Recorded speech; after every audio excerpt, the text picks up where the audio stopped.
Okay guys, in this video I'll be making cream cheese custard. It's basically a pastry cream with cream cheese in it. So I measure out a cup of milk, I put it in the pot.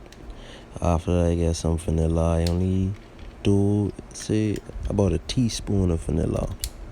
I pour the vanilla in the teaspoon. Then I get to pour it in the pot with the milk.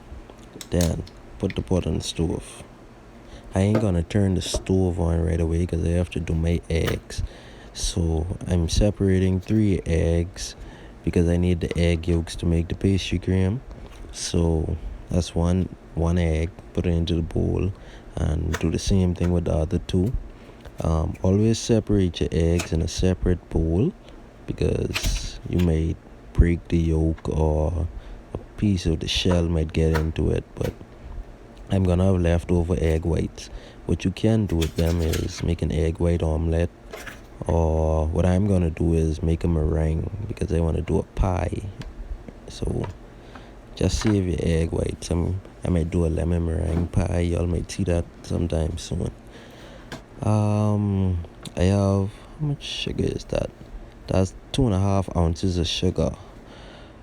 So that was 72 grams of sugar. Whisk it up, give it some whiskey business, and then it's gonna start to change color. The eggs are gonna get a little pale. Then I have my cornstarch. That is 15 grams of cornstarch, and I sift in it because it was like a little lumpy. So yeah, after that, whisk it up, get everything incorporated, and my pot on the stove, it's still off. I just want to have all my eggs and everything ready, so when I transfer it. Now I turn the stove on. I'm mixing the milk and the vanilla. It come to a light simmer, and then I reduce the heat, and then I transfer some of the liquid into my measuring cup to pour over the egg mixture. A fun tip actually, to keep the bowl from sliding around, just fold the towel lengthwise and just wrap it around the base of the bowl, and then you should be able to whisk and pour freely, like without it moving and sliding around too much. Now that I have the bowl like stationary, I take some of the hot boiling, hot liquid, the hot milk, and I start to temper the eggs. Now, tempering is basically bringing the eggs up to the temperature of the milk, and then you'll see I added that little bit at first in the measuring cup. Now I can add it, more gradually, straight out of the pot. I can add like all of it one time because the eggs are already up to temperature. If you added too much hot liquid at once, then the eggs would start to curdle, and then you'll have scrambled eggs. So, and I mean, that would be kind of okay, but then in the end, once the pastry cream is thickened, you need to put it through a strainer to get the lumps out and stuff. So to avoid that process, I just tempered it properly.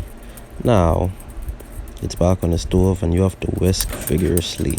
As you can see, it came together pretty quickly. Of course, it was some movie magic involved.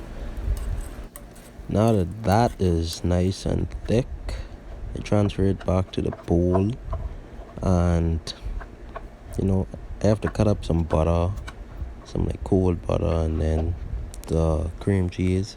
I put 4 ounces of cream cheese in this, and about 2 tablespoons of butter. I'm not sure, I didn't really measure the butter, but yeah, 4 ounces of cream cheese cut into cubes. Now I'm making this cream cheese custard because I want to make some brownies, like a brownie cheesecake kinda, something like that. I'm gonna make the brownie and then put the custard thing on top. So I'll probably do a video on that to show you all how everything come together. So until I do that, the custard will just be sitting in the fridge, really, because I can't do that. I could just leave it there and then always use it. So see I'm mixing in the butter and the cream cheese, incorporating into the cream cheese. What's this? The pastry cream. I changed from the wooden spoon to the whisk because, yeah.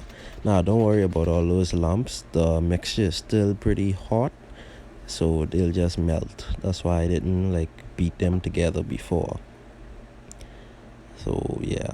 I wasn't sure it was gonna melt, but through mixing, I saw that it melted. So, yeah. Plus, the butter and cream cheese were at room temperature and soft and, workable. So yeah, now look at it, nice and velvety and smooth, no problems. Now, of course, you taste it right quick, make sure everything nice and then get your plastic wrap, and you want to cover it and press, like you want the plastic wrap in contact with the pastry cream, because otherwise it'll form a skin, which you don't want. So after it's wrapped properly, you just put it in the fridge and then you can take it out whenever you want to use it.